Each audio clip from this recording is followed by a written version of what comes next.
Imagine riding waves as tall as 50-foot buildings with no safety gear. That's exactly what Márcio Freire did for years.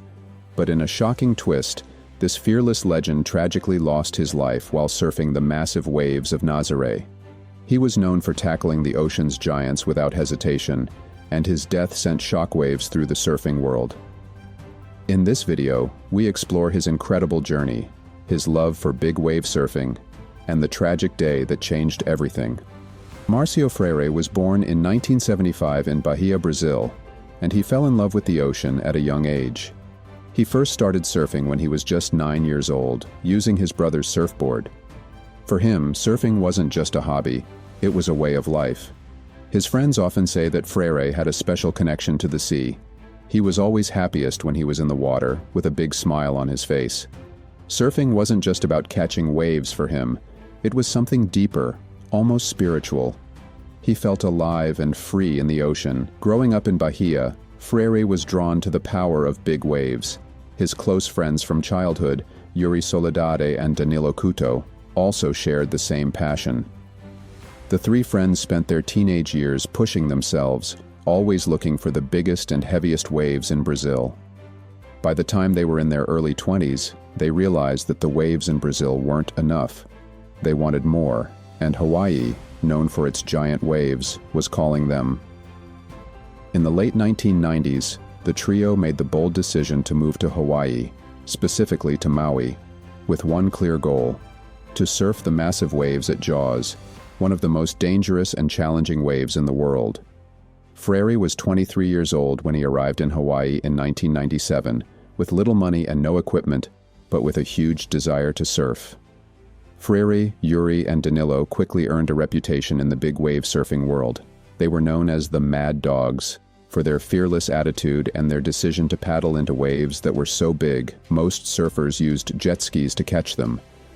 Jaws became their proving ground, and Freire was always at the center of the action, determined to push his limits and inspire others to do the same.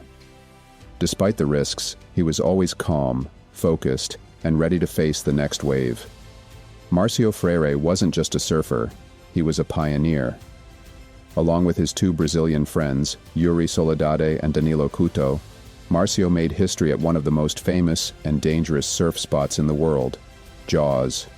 Located off the coast of Maui, Hawaii, Jaws is known for its massive waves, sometimes towering over 60 feet. But what made Márcio and his crew, nicknamed the Mad Dogs, legendary was how they tackled these waves. They did it differently. Instead of using jet skis to tow them into these gigantic waves, like many surfers do, Márcio and the Mad Dogs paddled in with their own hands. This made things much more dangerous, but that's what they loved about it. For them, surfing wasn't about taking shortcuts, it was about feeling the full force of the ocean, raw and powerful. As one of his closest friends, Yuri Soledade, said, he didn't want the easy way. He wanted to feel every drop, every moment of the wave. Márcio's first time surfing Jaws was unforgettable. In 2007, when they arrived at Jaws' famous cliffs, the ocean was wild with 20-foot waves. For most people, these waves would be terrifying, but Márcio wasn't afraid.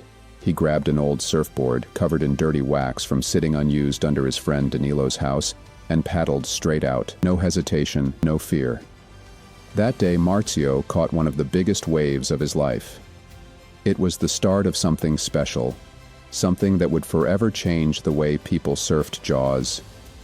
The Mad Dogs weren't the first to surf at Jaws, but they were the first to paddle into the outer peak, the most dangerous part of the wave. These guys would go out on the heaviest, biggest days, pushing the boundaries of what everyone thought was possible. They didn't care about the risks, they just knew they were meant to be there, to do this. Márcio often said, "We only need to catch one wave," and with that simple mindset, they kept going back for more. Big wave surfing is already dangerous, but paddling in without jet skis made it even more so. At any moment, a surfer could get caught in a wipeout and be thrown underwater by the powerful waves for minutes. But that didn't stop Márcio. He knew the risks, but he trusted his skills and his connection with the ocean. This was his life's passion, and it was something he was willing to risk everything for. His fellow surfers admired him for that. Andrea Mahler, another well-known Brazilian paddle surfer, once said, "He pushed the boundaries of big wave surfing. He showed us all what was possible." Even as the waves got bigger and the danger grew, Marcio kept paddling out, never looking for fame or recognition. He simply loved being in the water and facing the biggest waves he could find. One of the most thrilling moments of Marcio's career came during a particularly massive swell at Jaws. The waves were huge, at least 40 feet high, and the conditions were extremely dangerous. Most surfers would have stayed on the shore, but not Marcio. He paddled out, knowing that even one mistake could lead to a deadly wipeout. Then it happened. He spotted a massive wave coming toward him, and without a second thought he paddled hard, positioning himself perfectly. As the wave lifted him up, he stood tall on his board and rode it flawlessly. His friends on the shore were in awe. It was a moment that captured his fearlessness and dedication to the sport. That ride is still talked about today as one of the greatest waves ever paddled into Jaws. Marcio was also known for his humble attitude.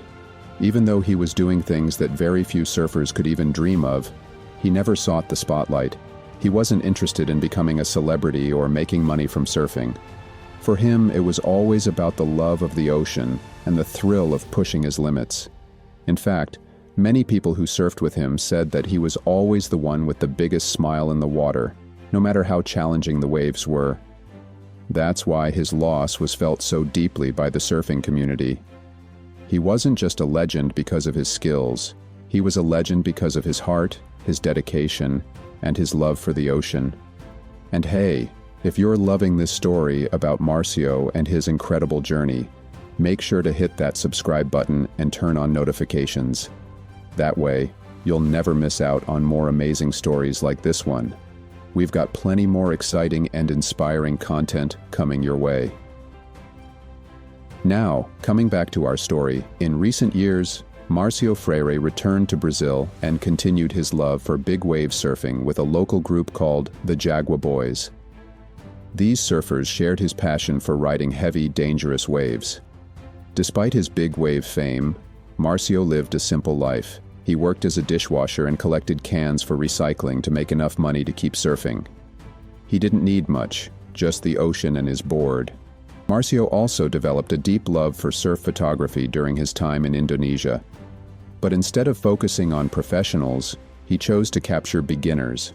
He believed their joy was special, and he wanted to help them remember it. His humble nature and deep connection to the ocean always guided his choices. He lived simply, always aiming to spend as much time in the water as possible, staying true to his love for nature and surfing. Nazaré, Portugal, is famous for its huge waves, some of the biggest in the world. These waves are known to challenge even the most experienced surfers, but for Márcio Freire, it wasn't his first time surfing there. On January 5, 2023, the waves were building throughout the day, making it more dangerous. Freire paddled out and caught a few waves in the morning. Later, as conditions got more intense, he decided to switch to tow and surfing, where a jet ski helps surfers get onto the massive waves. Around 4:15 p.m., after catching one of these giant waves, Freire wiped out and was knocked unconscious. Despite quick action from fellow surfer Lucas Chumbo, who rushed to rescue him, and the efforts of lifeguards and medical teams on the beach, their attempts to revive him were not successful. Freire tragically passed away, marking the first surfing-related death at Nazaré. It was a heartbreaking moment for the entire big wave surfing community, reminding everyone of the serious risks involved in chasing waves of this magnitude. The news of Márcio Freire's death shook the entire surfing world. He was known for his humility, bravery, and the deep love he had for the ocean. Surfers everywhere were devastated by the loss of such a legendary figure. Big wave surfers like Nick von Rupp shared heartfelt tributes, saying Freire was always smiling, filled with joy in the water. His friends and fellow surfers described him as someone who brought happiness to everyone around him. Freire's passing is a painful reminder of how dangerous big wave surfing can be. The ocean, as beautiful as it is, can also be incredibly unforgiving. Even the most experienced surfers, like Freire, face real risks every time they paddle out. However, Freire's legacy is one of courage and passion. He wasn't just a surfer, he was an inspiration to many. As one of his close friends said, he was always smiling in the lineup, permanently stoked. He will be missed, but his legacy will live on. His love for the sport and the ocean will continue to inspire surfers around the world. Márcio Freire lived an extraordinary life, pushing the limits of big wave surfing and inspiring others with his fearless spirit. He wasn't after fame, just the pure love of riding the ocean's most massive waves. Even though he tragically lost his life at Nazaré, he passed doing what he loved most, leaving behind an unforgettable legacy in the surfing world. Now, we want to hear from you. Do you think chasing such dangerous waves is worth the risk? Share your thoughts in the comments below.